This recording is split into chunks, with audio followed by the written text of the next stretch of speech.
The bustling streets of Enugu were always alive with the hum of activity. Vendors lined the roads, calling out to passers-by, while children played football in the dusty yards of tightly packed residential compounds. Among these compounds was a two-story building with weathered paint and creaking gates, where two families had lived side by side for over a decade.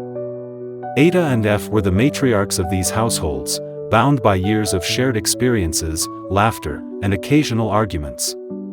Ada, a no-nonsense single mother of 15-year-old Namdi, was a firm believer in discipline and structure. Her days were spent managing her small provisions store, while her evenings were reserved for strict parenting.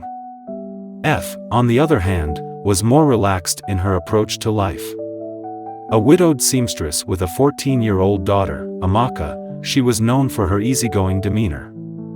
F believed in letting Amaka learn through her own experiences, often shrugging off Ada's warnings about being too lenient.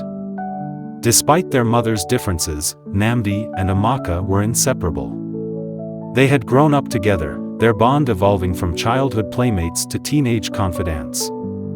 They shared everything, from homework struggles to dreams of escaping the monotony of their small compound.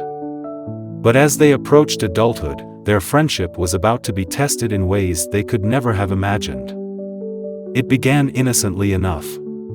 Namdi had been pestering his mother for months to buy him a smartphone. "Mama, everyone in my class has one," he complained one evening. "I need it for school assignments and research." Ada, ever cautious, frowned. "Namdi, a phone is a big responsibility. Are you sure you're ready for that?" "I promise, Mama. I'll use it wisely." Reluctantly, Ada agreed. She purchased a mid-range smartphone for him, ensuring it had parental controls and limited internet access. Namdi was ecstatic.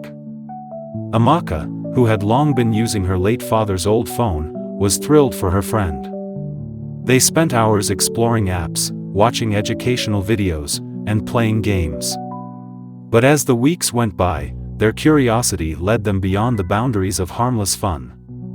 One evening, while their mothers were at work, Namdi showed Amaka a video he had stumbled upon in an obscure corner of the internet. It wasn't a cartoon or a tutorial. It was something else entirely, an adult video. "What's this?" Amaka asked, leaning closer to the screen. "I don't know," Namdi replied, his voice low. "I clicked on a link, and this came up." Amaka frowned. "Should we be watching this?" "It's just a video," Namdi said defensively.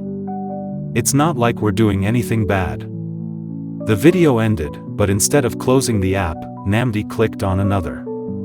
And another. Amaka's initial discomfort gave way to curiosity, and soon, the two were spending their free time exploring this forbidden content. The once vibrant laughter that echoed through the compound began to fade. Namdi and Amaka became more secretive, their bond now centered on the clandestine world they had discovered. One afternoon, as they sat in Namdi's room with the door locked, Amaka turned to him. "Do you ever wonder why adults do those things?" Namdi shrugged. "I guess it's just something they do. What if we tried it?" Her question hung in the air, heavy and unsettling. "What?" Namdi asked, his voice barely above a whisper. "I mean, we're not kids anymore," Amaka said, avoiding his gaze. "Maybe if we try, we'll understand." Namdi hesitated. The idea felt wrong, but his curiosity was overpowering. "I don't know, Amaka." "Come on," she urged. "It's just us. No one will know." Reluctantly, he agreed. But their first attempt was awkward and unsettling, leaving them both feeling confused and ashamed. "Let's never talk about this again," Amaka said, tears welling in her eyes. Namdi nodded, but the memory lingered, creating a rift between them. Over the next few weeks, Amaka withdrew from Namdi, her once bright demeanor replaced by a quiet sadness. Namdi, too, felt the weight of their actions, but he didn't know how to fix things.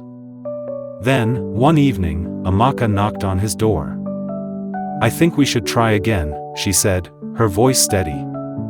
"Amaka, no," Namdi replied, panic flashing in his eyes.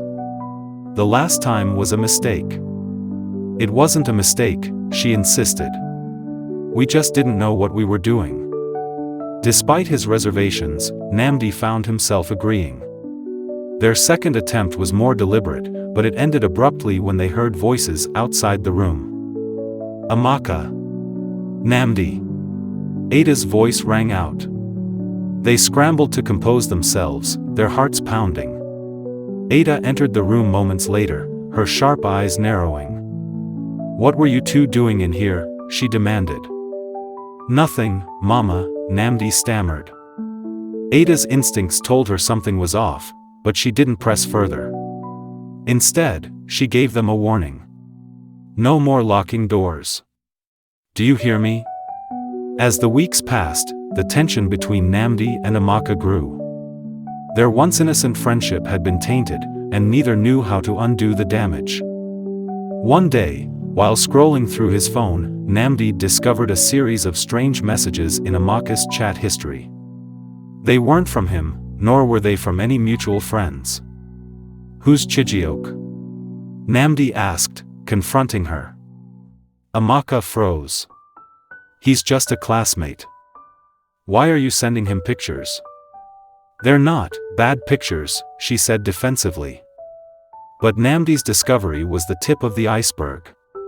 As he dug deeper, he realized Amaka had been chatting with several older boys, sharing pieces of her life that should have remained private. "Amaka, this isn't safe," he warned. "Why do you care?" She shot back. "You're not my parent." Their argument escalated, drawing the attention of their mothers. Ada and F intervened, demanding to know what was going on. "He's spying on me," Amaka cried. "She's talking to strangers," Namdi countered. The truth came out in fragments, but when Ada discovered the videos on Namdi's phone, everything unraveled. The two mothers were horrified, their shock quickly giving way to guilt. "How did we let this happen?" F asked, tears streaming down her face. "We were too focused on work," Ada replied, her voice heavy with regret. Realizing the severity of the situation, the mothers took immediate action. The children's phones were confiscated, and both families sought professional counseling. Through therapy, Namdi and Amaka began to understand the consequences of their actions. They learned about boundaries, respect, and the importance of open communication. Their parents, too, made changes, spending more time at home, setting clear rules for technology use, and fostering an environment where their children felt safe to share their thoughts. But the damage couldn't be completely undone.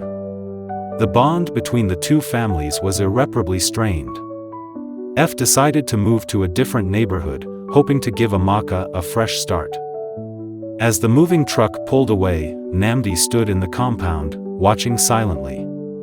He felt a deep sense of loss, knowing he had not only lost a friend but also a part of his innocence. The story of Namdi and Amaka serves as a stark reminder of the importance of guidance in a digital age.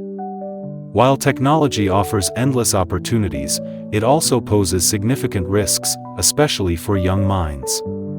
Parents must take an active role in teaching their children about safe and responsible phone use, fostering open communication, and creating an environment of trust. At what age do you think children should be allowed to have smartphones?